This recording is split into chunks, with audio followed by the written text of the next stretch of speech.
everybody. This is episode 814 of the First and Frame Rate Show. I am VF Baller. Over here we talk about Georgia Southern and Atlanta Falcons football. And this is the first episode of 2025. We're going to grade the Atlanta Falcons 2024 season. I'm not going to give a full recap, but I am going to give you my thoughts and opinions on everything that happened from my perspective. And hopefully you can give me some feedback on what you think.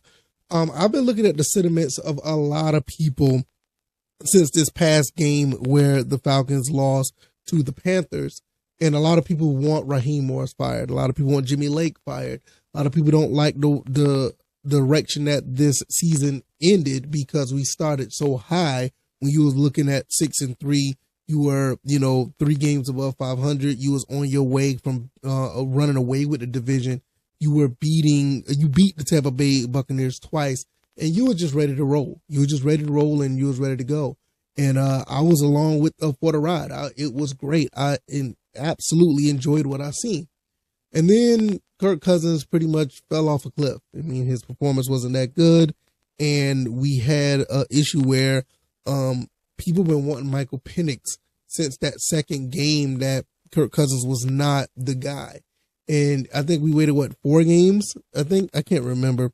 But by then it was a little bit too late. Michael Penix did come in for the last, couple of games of the season and, last 3 games of the season. And he looked pretty good. We played against the Giants. He looked pretty solid. Phenomenal playoff atmosphere like game when we played against the Commanders. He played well then. And then when you look at this last game when he went toe to toe with the Panthers, Bryce Young, and like I said, he looked great.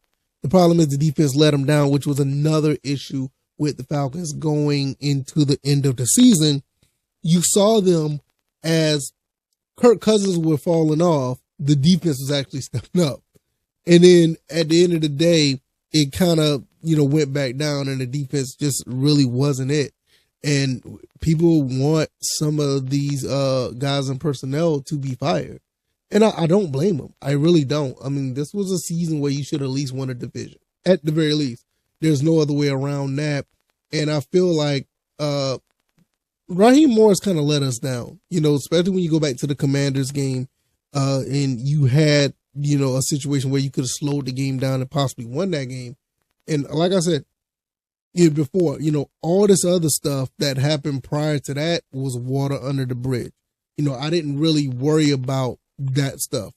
When it came time and we needed to slow this game down for Michael Penix, and you literally let 20 seconds go off the clock when you could have won that game against the Commanders, and to be quite honest, you probably would have had a better chance of making the playoffs and winning the division. Even though knowing what we know now with the Panthers game, it probably would have been all for nothing anyway. But like I said, you were in a good position at that point.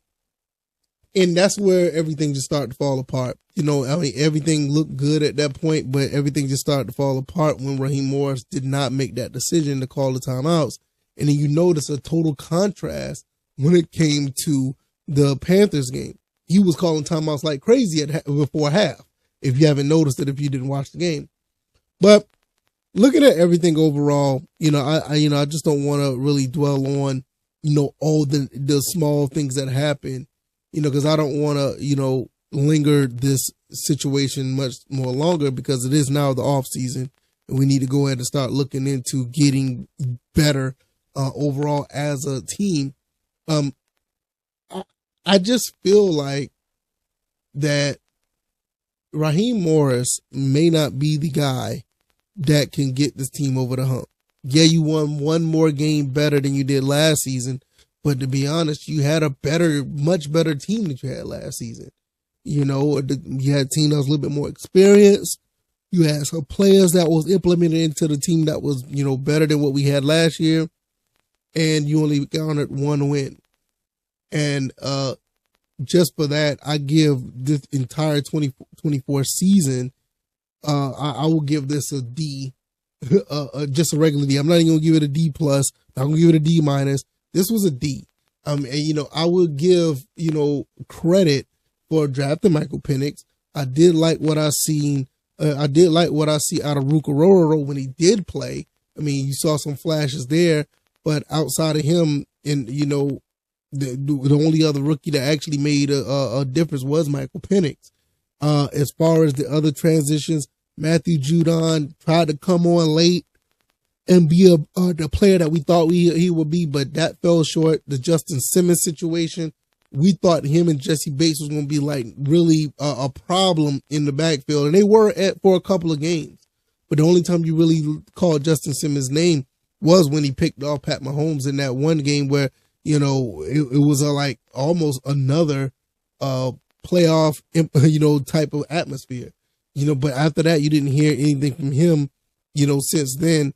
And you look at everybody else that was on the team outside of that, on defense, I would say, nobody really stepped up. I mean, AJ Terrell had a couple of good games, one against the Panthers earlier this season, another one against the Commanders that as well. And he was very quiet throughout the season, where it was like, really, you didn't know that he was doing well because his name wasn't called. And usually when a cornerback name is not being called, it usually means that they're doing the right thing. So when you look at everything that I see here, I don't see them getting better than a D. Before I get out of here, I want to talk about the offense. Everything pretty much revolved around the quarterback situation yet again. You saw why the quarterback position is very important last year with Desmond Ridder. We overcorrect for that and get Kirk Cousins and double down and get Michael Penix, which was, hindsight of 2020 was a very good move, because now you got a quarterback that can lead you into the future. Because if we just had Kirk Cousins, and let's say we still had Taylor Heineke as the backup, you're probably looking at a team that probably would have had the number 1 overall pick this season. Going into the next draft, you probably would have had the number 1 overall pick, because it was just that bad. Once Kirk Cousins fell off, you bring Taylor Heineke in this situation. You saw how that happened and what happened last year. And that was, was not necessarily the coolest thing in the world. So, with that being said, that Bijan Robinson, Drake London, and you even saw, Tyler Algier absolutely does his thing. And the offensive line actually played pretty well. So the offense itself, outside of the quarterback situation, was absolutely, on point. But once again, it shows you how important the quarterback position is in the NFL. And once Michael Penix got in, you saw how the ball was moving. You saw how well the offense played. And unfortunately, it just wasn't enough, because the defense started to fall apart. The defense is the biggest liability. You got a defensive-minded head coach, and you looking at him and Jimmy Lake like, what the hell is going on? That doesn't compute. I would not be surprised if they go all in on defense this upcoming draft, and probably in free agency as well, because you have to get something going on the defensive side of the ball.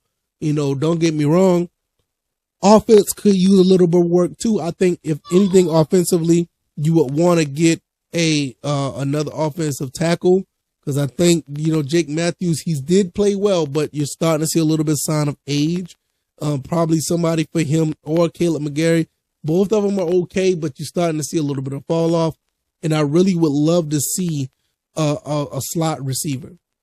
You get a slot receiver with Drake London and Darnell Mooney, a solid slot receiver. Penix is going to have a field day. Defensively, you're going to have to get a cornerback number 2. You're going to have to get some linebackers. You definitely going to have to get a pass rusher. And I'm not sure if we're going to be looking at Justin Simmons again. Do you put Richie Grant back on the field? Do you even look at DeMarco Hellams? Do you look at that? So it's a lot of changes that need to be done to upgrade from that D that you have as a grade to at least get it anywhere higher than what you have.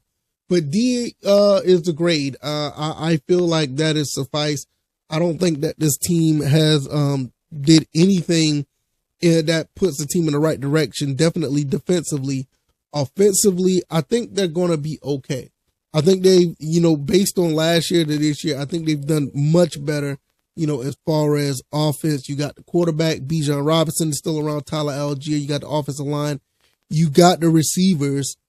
You could really just add another receiver to be in that slot for a 3-man problem, on the outside. And I don't know what to say about Kyle Pitts. I'll probably talk about that at a later time, because Kyle Pitts is, he didn't play too bad in the last couple of games, but we got to realize that he should be outputting more production than what he has. I understand he was injured in year 2, but this year saw a little bit flashes here and there, but it is not looking too hot that people have confidence in him at the end of the day. But all that being said, D is the grade. I'm going to get up out of here, and we'll just evaluate and go forward to whatever that we see going forward with this team, Georgia Southern as well. And that's basically how it's going to go. Very disappointing season for the Falcons, all things considered, but we'll see what happens going forward.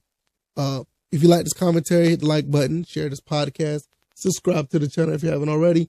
Let me know what you guys think when it comes to the Falcons. What is your grade for the 2024 Atlanta Falcons? I feel like they got a D. They didn't fail. I know some people may feel like it's a failure, but all things considered, knowing that some things that was a little bit beyond coach's control, like the fall off of Kirk Cousins, kind of give them the benefit of the doubt there. But you also can hold their feet to the fire because they waited too long to put Michael Penix in. And so it's a little bit of give and take, but I really feel at the end of the day, we're probably looking at a D for a grade. If you feel like you have a better grade or a different grade, let me know in the comment section. I'm going to get up out of here. I could be found on Spotify, Apple, also YouTube and Rumble, and what else? Podcast Addict as well. You can catch me there as well. But I'm going to get up out of here. Y'all have a good evening or morning whenever you're listening to this. And I'll see you guys in the next one. All right, y'all, I'm out. Peace.